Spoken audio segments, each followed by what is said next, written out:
Hey, this is Foolish Mortal again, continuing on with part 4 of our World of Warcraft Hunter playthrough, Let's Play. Definitely not a tutorial. I would definitely not recommend following some of the stuff that I do because I am actually a pretty terrible hunter, I've been told. The character that I generally play most was a paladin tank. I always enjoyed that. One of my very first characters that I played long term was a paladin. Back before they really were solid tanks. They were very I mean, they didn't really do great DPS either. They certainly couldn't heal very well unless they went all cloth caster gear. But they've definitely been geared, and their talents are really good.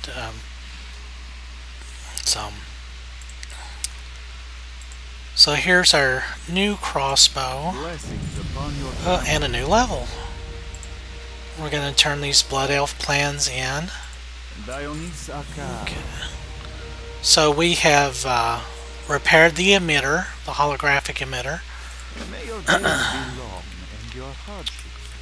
And since now we know we've got to warn somebody on the other side of the river, this engineer is going to talk to, or the technician.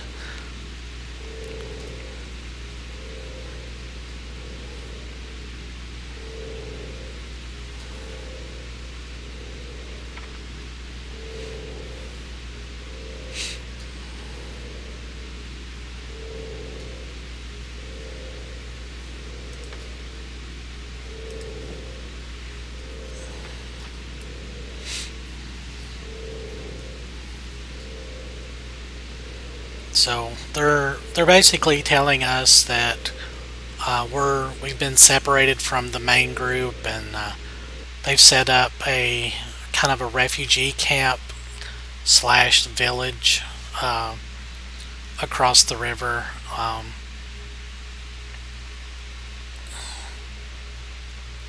So we're gonna go take care of them. First and foremost, we're gonna clear out my bags here. Pretty much get rid of everything. Don't really need to repair anything. Generally these white items from vendors, every once in a while they might be better at very early stages of the game. But I wouldn't recommend getting them, except for maybe some transmog if you're into kind of looking old school kind of stuff. They do have some interesting graphics. But we got a new vest, kind of looking more leathery. And our crossbow.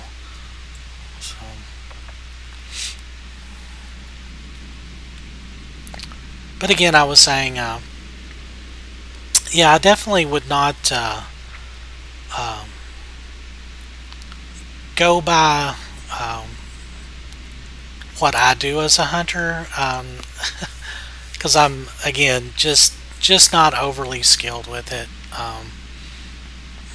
I mean, I know how to not get killed, and that's pretty much my plan for this Let's Play, is just to not embarrass myself too much.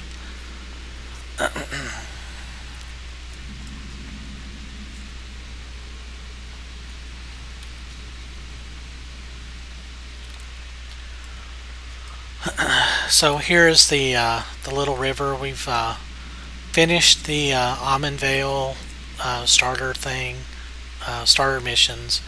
we're going to be going into the actual Azure Mist Isle itself. Each day is a blessing. So this guy wants us to so he's gotten himself injured. Apparently not everyone is an adventurer. And he's wanting us to go talk to the innkeeper at Azure Watch, which is the little refugee area they've got set up. May your days be long and your hardships few.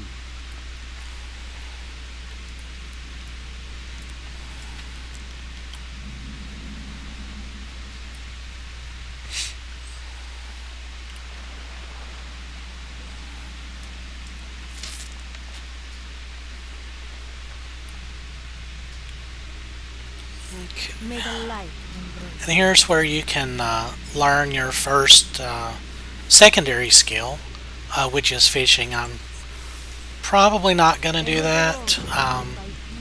I've never really gotten into fishing that much. I know you can fish up some items that are pretty good. I don't. Again, I think the highest I ever got was like maybe 320 on one of my older characters.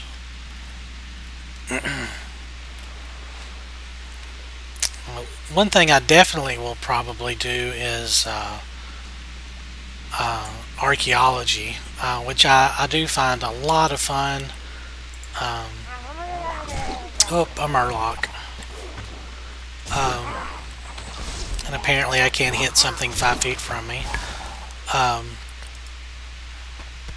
Here we go. But archaeology, you get a lot of lore type items, and you can actually get some fairly good gear. It's not level dependent. It's kind of dependent on the level of the area that you find it in,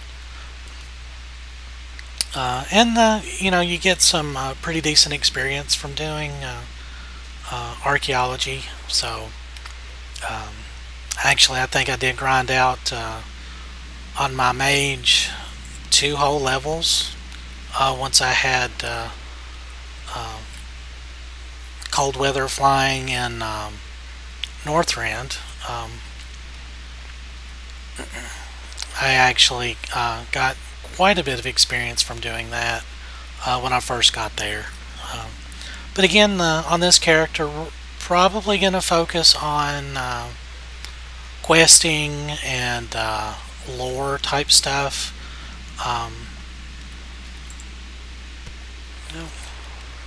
Can't believe I'm doing this quest and I've only had one murloc, which is really unusual.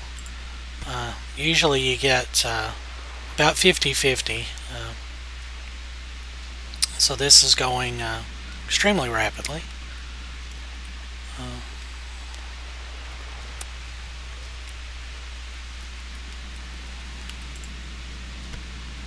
Wow, all 10 and only one murloc. It's very fortunate. But unfortunately, missed out on some experience there, but I'll be okay.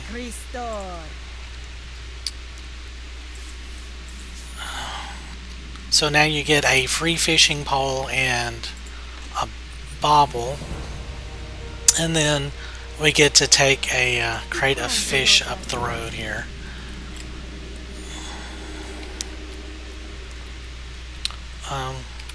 So fishing, you can, if you're going to be cooking, fishing comes in very handy for that.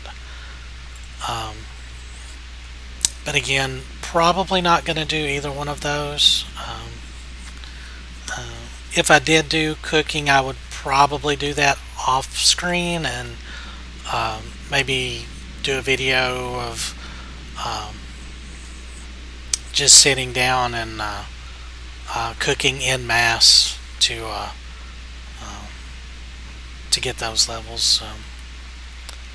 I mean, you can do like the cooking dailies and the fishing dailies to kind of get some experience and some pretty decent cash later on. So when we start actually needing money, I mean, I've got a whole 9.8 silver. So we'll probably need some. Okay.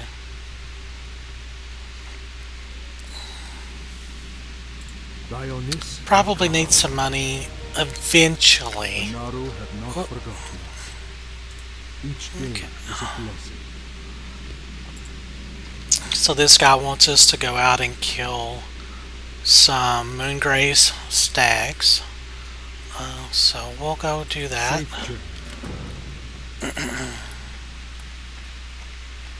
We'll turn these in. Don't think that'll be enough to give us another level, but we'll see. Remember the lessons of the past. Okay. So this is our first inn.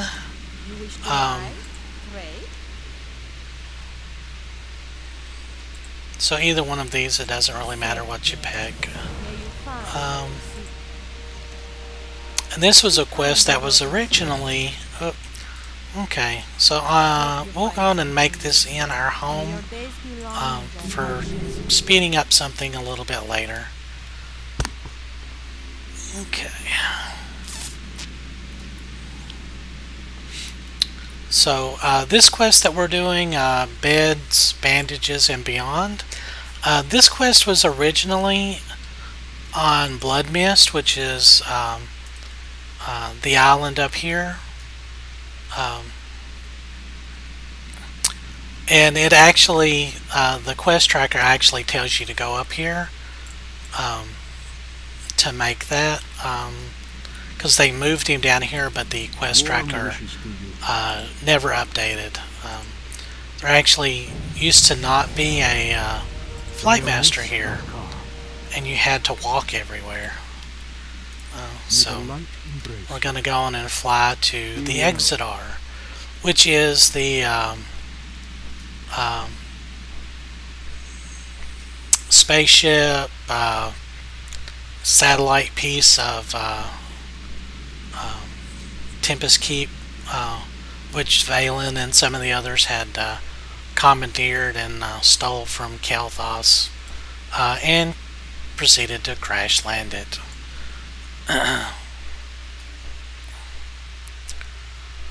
So this architecture is very very interesting. I like the Draenei, the crystals and the purple motif. I enjoy that. So we got level 6 there. Don't think we got. We did not get a skill or a new talent. So.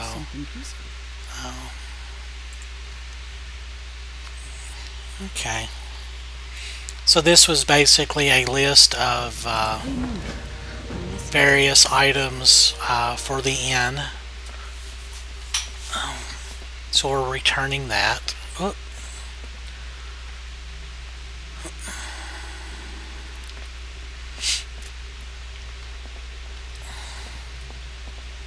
And this is the reputation vendor, which comes in handy. I like what they did with those. You can use these tabards to kind of boost your reputation, which is a big part of the game. Getting reputation with various factions to get access to higher level items.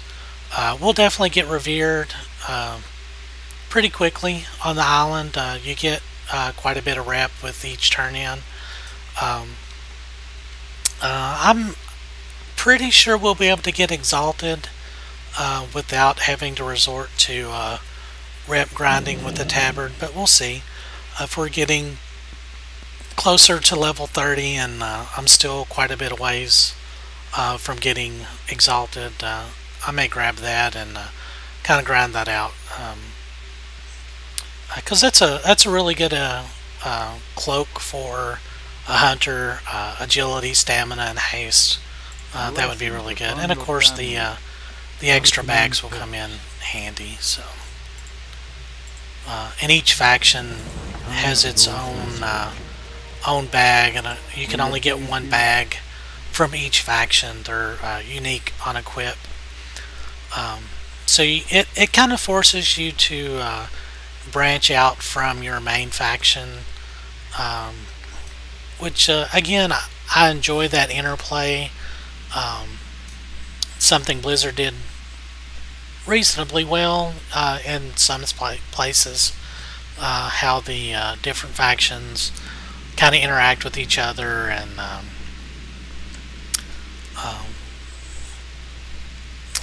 how the player as a character kind of has to you know, I go around the world and do things for each faction to kind of further their own goals and the alliance as a whole. Okay, so it looks like we've got a night elf over here. She's not looking very good.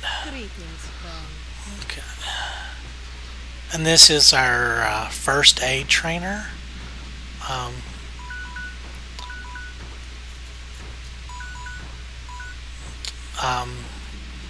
That's something that in old school World of Warcraft was very important. Not so much right now, but we'll probably pick that up just to have something to do with our linen cloth that we're going to be picking up. So this poor little night elf got ambushed by plants. Let's see. Seek the path. Or she was found wounded, and we're going to use some plants to hopefully heal her. So, okay. So I'm going to go on and pause the video here. And again, this is Foolish Mortal doing World of Warcraft Draenei Hunter playthrough. So I'll see you back in just a few minutes.